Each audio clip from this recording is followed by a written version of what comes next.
Are you new to the world of RVing? Do terms like boondocking and black tank send shivers down your spine? Well, don't worry, you've come to the right place.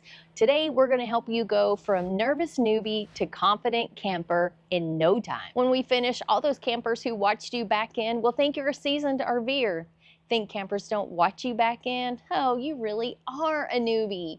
I got to tell you, that is the best entertainment in the campground. Not a newbie? That's okay, because stick around. When we finish our quick crash course into RVing, we are also going to have a ton of quick tips for you and the newbies, because I bet there's at least one of these tips that you've never heard of. Knowing the basics are all you need to get started. So let's jump into the world's shortest RVing course right now. When you pull into an RV site, the very first thing you're going to want to do is check your pedestal, because the last thing you want is to get all set up and realize that you have a faulty pedestal.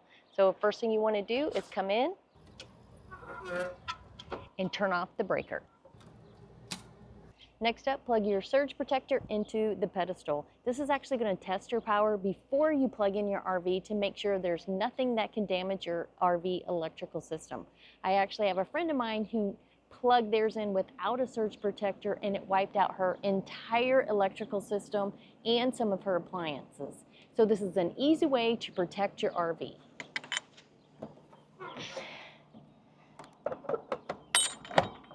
Now that it's plugged in, all you need to do is turn on your breaker, and it's going to cycle through, and it's going to let you know if there's any problems. It's giving me no errors. So now I can turn off the breaker again.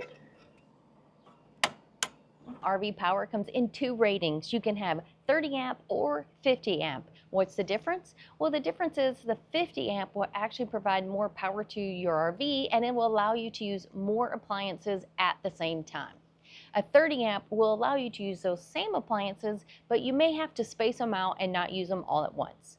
Now, you're not sure what you have, a 50 amp or a 30 amp. Well, all you have to do is look at the prongs. If you have 3 prongs, you'll know you have a 30 amp.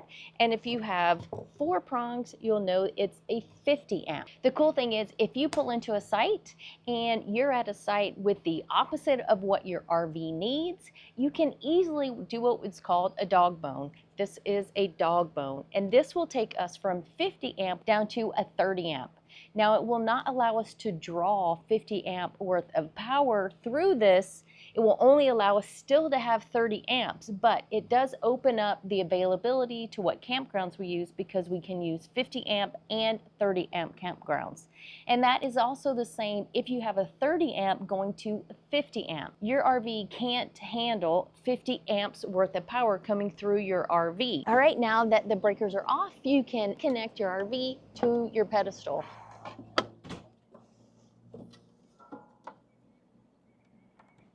Turn on your breaker. All right, and just like that, we have power. Now, if you want to know exactly how the power works in your RV, click this QR code or the link down below. It'll take you to a blog that breaks it all down step by step. All right, next up, grab your water hose. Let me get mine. Instead of connecting the hose directly to your spigot, make sure you use a water pressure regulator. This makes sure the PSI going through your pipes is not so high that it will burst your pipes. If you're not sure what the PSI should be for your RV, make sure you check your owner's manual. We always keep ours set to 50 to 55 because our RV can handle that water pressure. So let's put this on first, and then we will add the hose. Let's add the hose. I'm going to show you a little trick. Now, for our hoses, Phil has put a quick release on everything, so it makes everything so simple and so easy. Goes on with a snap. Give it a little tug, make sure it's on, and we're good to go. I can turn on the spigot. So grab your water hoses and make sure they're approved for potable water. This is not 1974. Yes, I know, we all survived the garden hose, lead paint, and our mom's arm while we were driving down the road. But now we know better, and we're doing better. So check to make sure your hose is rated for potable water. There's 2 ways to get water to your RV. You can get it directly from city water or the spigot right to your faucet, or you can actually put the water into your tank with a flip of a button, fill it up with water, and then turn the water off at the spigot. There are benefits to using water straight from the tank, and that is consistent water pressure.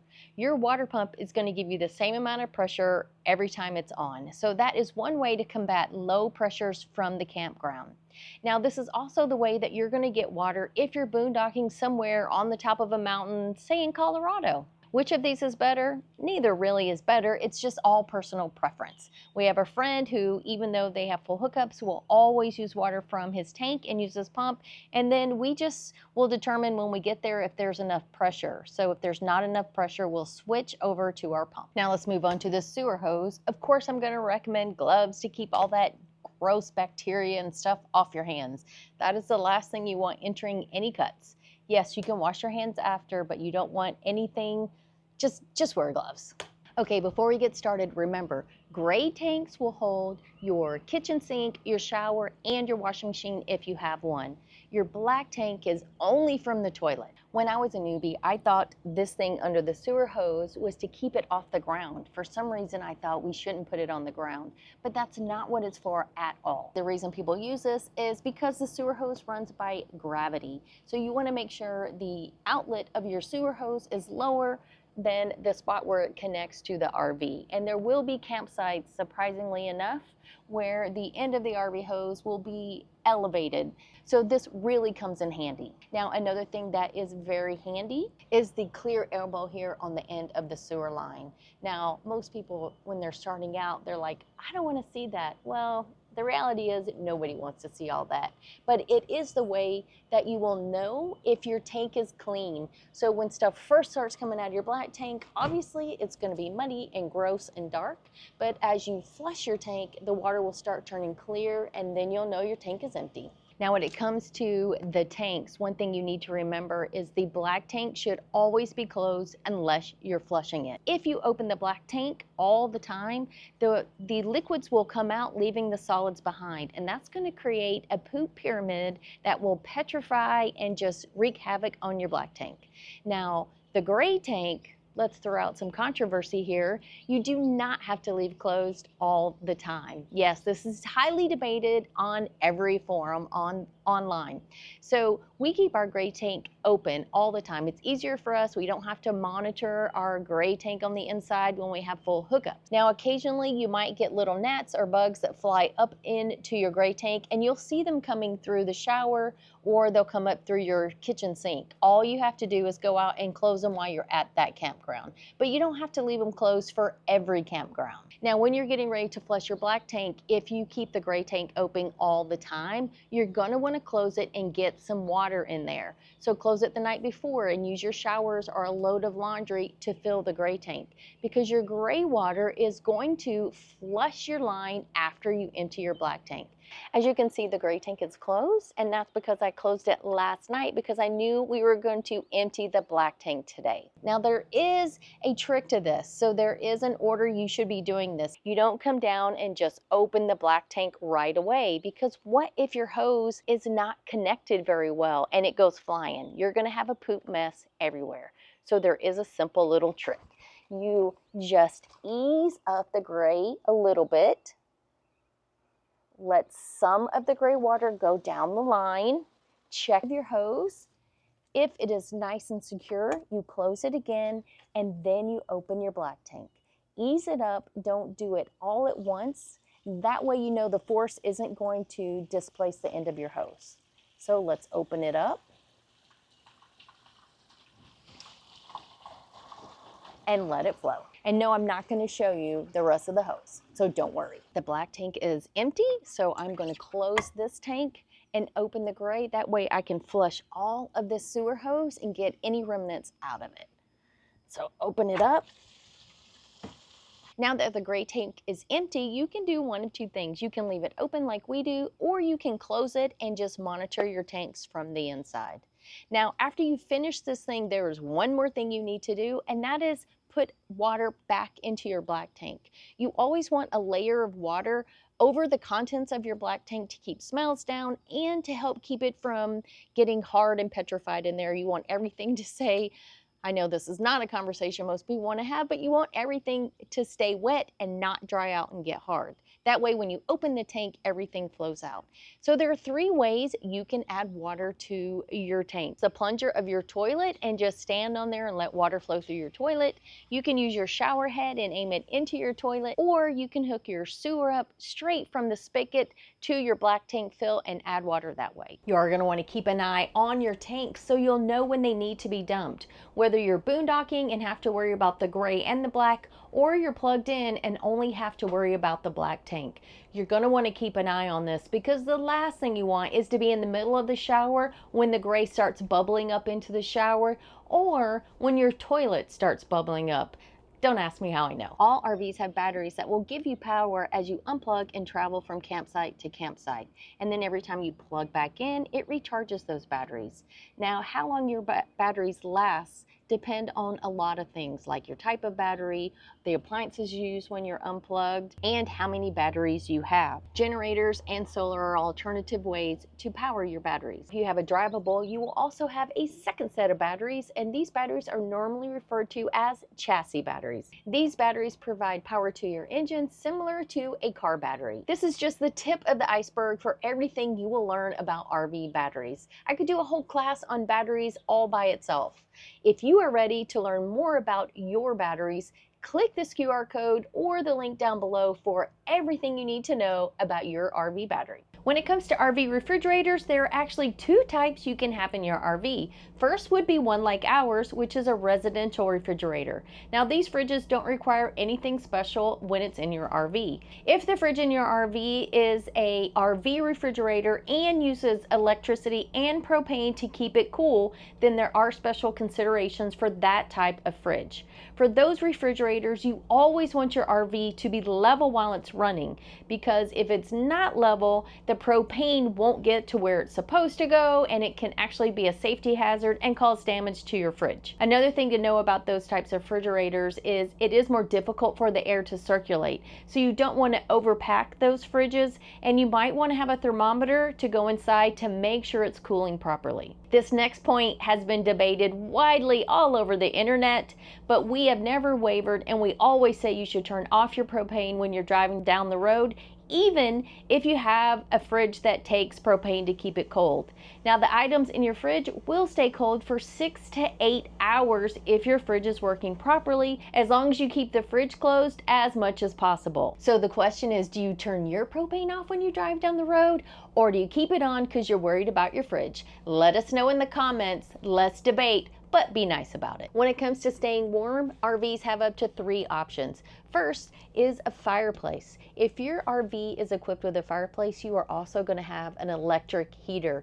These bad boys work great. When we first got our RV, I was like, why in the world would they put this in an RV? It's so small, it's ridiculous. But let me tell you, it heats up this place lickety-split. And if you're plugged in and you have power, it is the perfect option for those cold days. Now let me turn it off because it's hot. Next up is your heat pump. Now the heat pump is also a great option, and it works when you're plugged into electricity.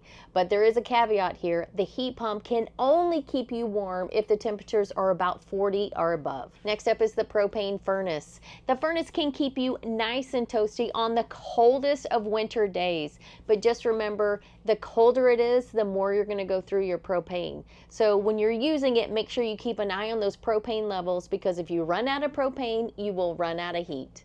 Whew. Oh my gosh, that was a mouthful. We have come to the end of the world's shortest RVing course, and this is just the tip of the iceberg for everything you're going to learn along the way. But don't worry, all of the stuff we talked about today will be second nature to you in no time flat. Wait, where are you going? Don't go anywhere. We are finished with the RV course, but we have so much more to bring you. Now we're going to give you some of our very best tips and tricks to help you as you set out for RVing. Now, if you are a confident camper and you've been doing this for a while, check out these tips, because I guarantee you there's one you haven't seen before. Did you know your carbon monoxide detector has a lifespan of about 5 years? That's right. And guess how we found out? When our sensors started going bad at 2 a.m. So there's an easy way to check the date of your carbon monoxide detector. All you have to do is unscrew it from the wall and pull it out, and you'll see that it will be marked with a date on the back.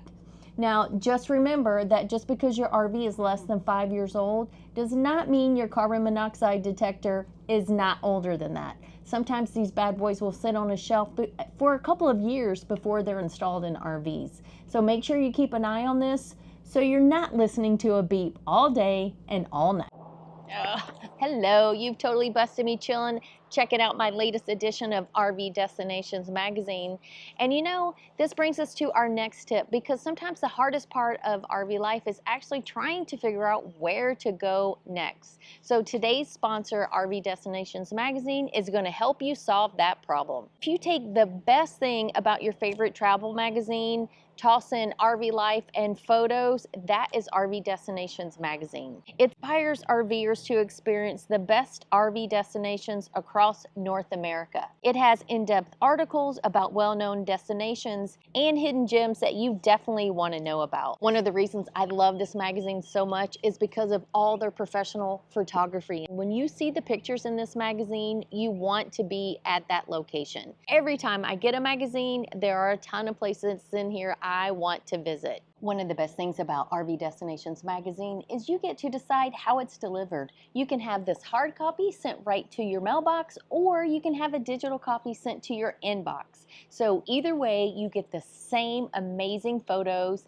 and destination information. We partnered with RV Destinations magazine to help you save 20% on your subscription. So just click this QR code right here or hit the link down in the description box below. Trust me, you will never wonder where to go next. When it comes to cleaning the RV, we do not recommend bleach. It can wear out your gaskets and eventually start causing a leak. What do we recommend? Well, just the basics. You can use Dawn and white vinegar. It does a great job disinfecting. As a matter of fact, this is exactly what we use to clean our shower. Now, you can also use a degreaser if you need a little extra elbow grease, but skip the bleach. Never step on your stairs when they are in motion. It's the quickest way to burn out your stair motor. Another thing we don't recommend going down your sinks is grease. When you're cooking, make sure you don't pour grease down the sink. These small tubes can build up that grease and eventually cause a clog. There are a ton of different ways to get rid of that pesky grease when you're done cooking. You can put it in an empty jar, put the lid on it, toss the whole thing in the trash. You can let it sit until it cools and hardens and scoop it out into the trash with a paper towel. Or you can even use it for fire starter. Whatever you do, don't let it go down your sink. In order to prevent smells from coming up from your black tank, make sure you keep that seal or that gasket in the bottom of your toilet wet. Don't let it dry out because it will crack and you will start having leaks. So 2 ways to do this. You can just leave a little water in the bottom of your bowl, or if you're letting the RV sit for long periods of time, you can put a little Vaseline right on top of the gasket. Every RVer should know their numbers, and these numbers are their height, their length, and the weight of their RV. Knowing these numbers will help keep you safe. It'll help you route your RV properly on your trip. It will keep you from trying to drive under a bridge that's really too low for you, and will help make sure your tire pressure is set correctly. To make sure in a panic as you're going up to a bridge that looks too low, one of the things we recommend is just to keep those numbers right here on your dash, in the RV if you have a drivable, or in your tow car. That way when you're in a pinch like we were going across a bridge, you're not going to panic and forget exactly how much you weigh. Create a slide guide so when you're pulling into a site with something right along the edge, you'll know exactly where to park your RV the first time. You can use something as simple as what I use, which is my own body. I've measured so I know exactly how wide to make it when I throw my arm up, or you can do something like this and put a line on a broom. Once you're pulling into the site, all you do is stand along the edge of the site, throw up your measure, and you'll know exactly where to put that RV. When was the last time you changed the batteries in your smoke detector, or even checked to make sure it still worked properly? Just like in a house, the batteries should be changed at least twice a year. So whenever you spring forward or fall back, make sure you change the batteries. All right, so this is gonna be one of our best tips. You're gonna love this. If you haven't done it yet, you totally need to. On the end of all of your hoses and your pressure regulator, put a quick release valve. You can get them at hardware stores, you can order them online at Amazon, but they make life so easy when you're connecting and disconnecting your water hoses. To master RVing, you're also going to need to master repair and maintenance of your RV. And this is going to save you so much time and money along the way. Now, we recommend a course. It's a home study course by NRVTA, and it's going to help you out immensely. It goes through all of the systems and will help you keep your RV traveling down the road. It is a great tool for troubleshooting if something's going on with the RV and you can't quite figure it out. It's pretty inexpensive, and I'll drop a link down below, and of course there's a QR code right here too. Oh, and back to your hot water heater. If you're going to be boondocking, whether for one night or several nights, make sure you turn it off unless you actually need it. This way you're going to save either your battery or your propane from being wasted. All you have to do is turn it on 15 to 20 minutes before you're going to need it. The last thing you need to do before you hop into that RV and drive away is to do a final walk around. This is a huge safety check. It will make sure you didn't leave anything behind, like those pliers on your pedestal, and make sure you didn't forget to do something that's going to be unsafe or damage the RV. You'll notice our water hoses are 2 separate colors, and there's a reason for that. This way Phil always knows which hose is for fresh water and which hose is for the black tank flush. You know, just to be safe. Before you unplug your RV from the pedestal, make sure you turn off all your major appliances. This means the AC and maybe even the hot water heater.